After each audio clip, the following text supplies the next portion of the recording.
There's this enormous mystery waiting to be unlocked. And the BRAIN Initiative will change that by giving scientists the tools they need to get a dynamic picture of the brain in action and better understand how we think and how we learn and how we remember. The presidential scar gazers, I put scar in quotes.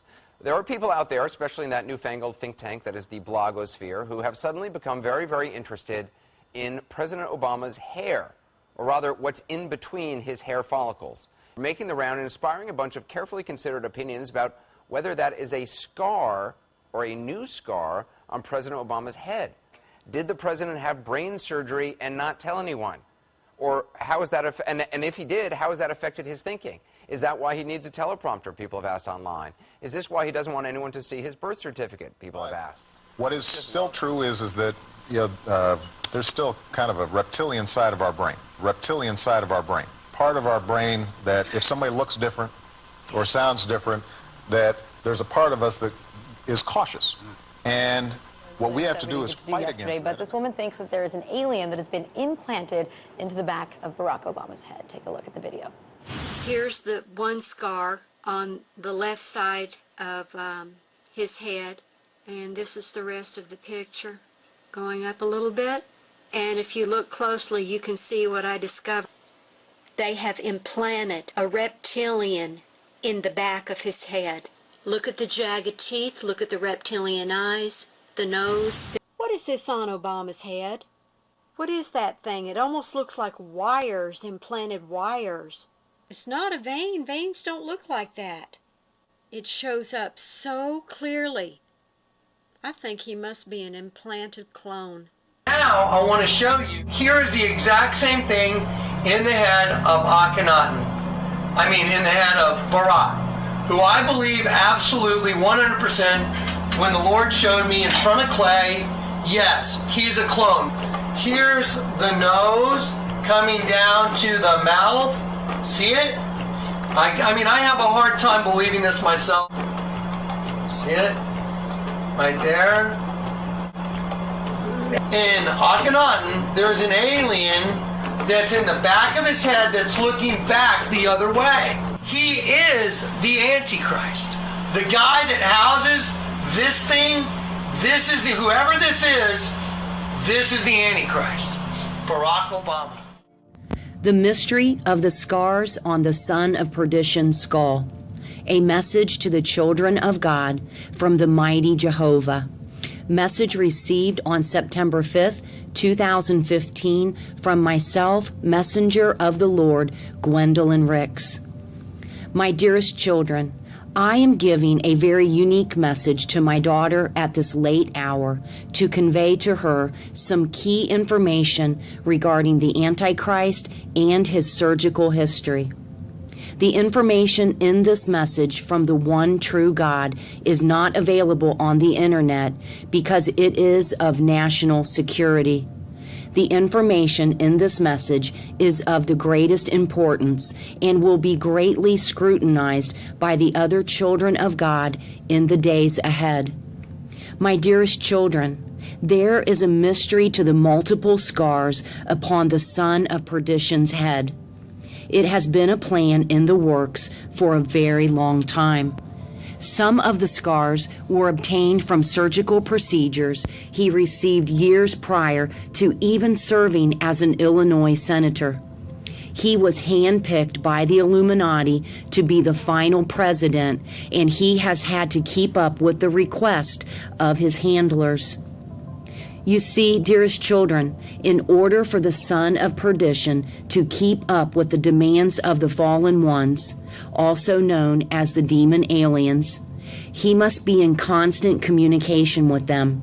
He has received multiple head surgeries to keep updated on the technology to communicate with them.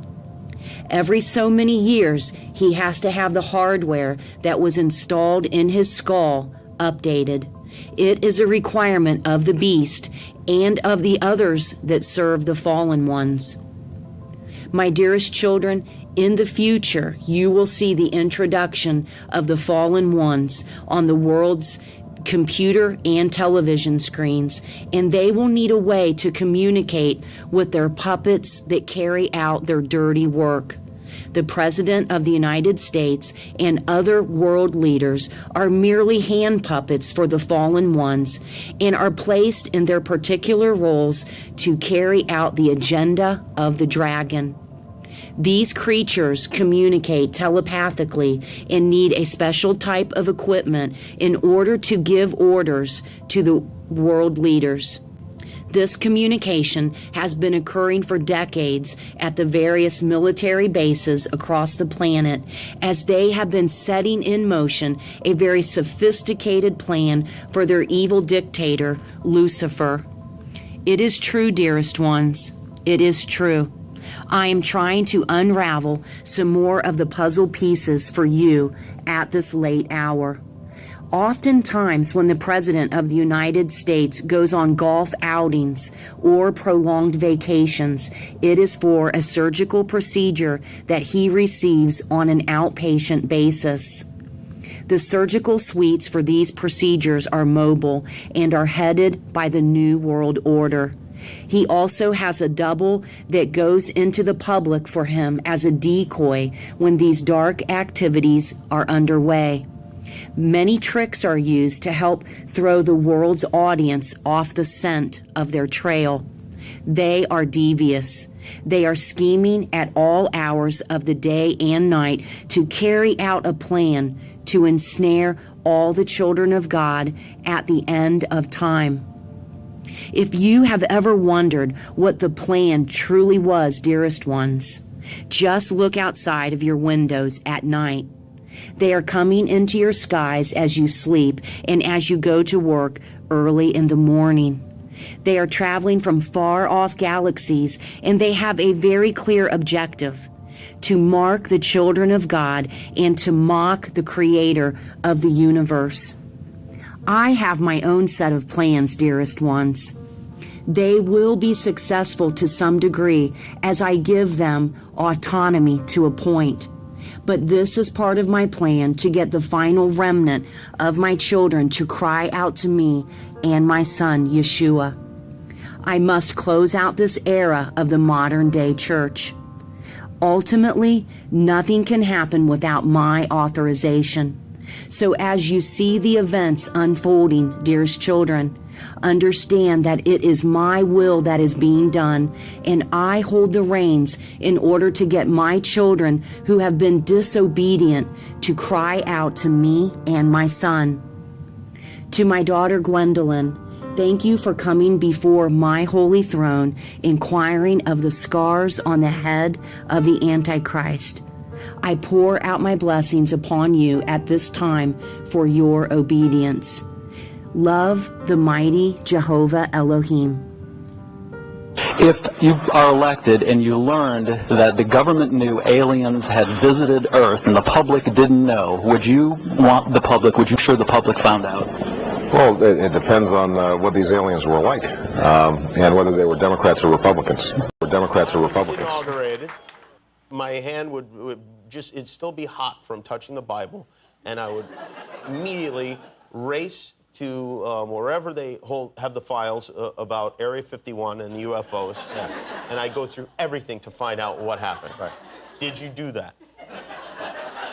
That's why you will not be president. There are a lot of people that are going to examine your facial expressions here, every twitch, everything, and say, and of course, so did you look? Did you see? Did you explore? I can't reveal anything. Oh, really? Because President Clinton said he did go right in, and he did check, and there was nothing. Well, you know, that's what we're instructed to say. That's what we're instructed to say. The only people who don't want to disclose the truth are people with something to hide.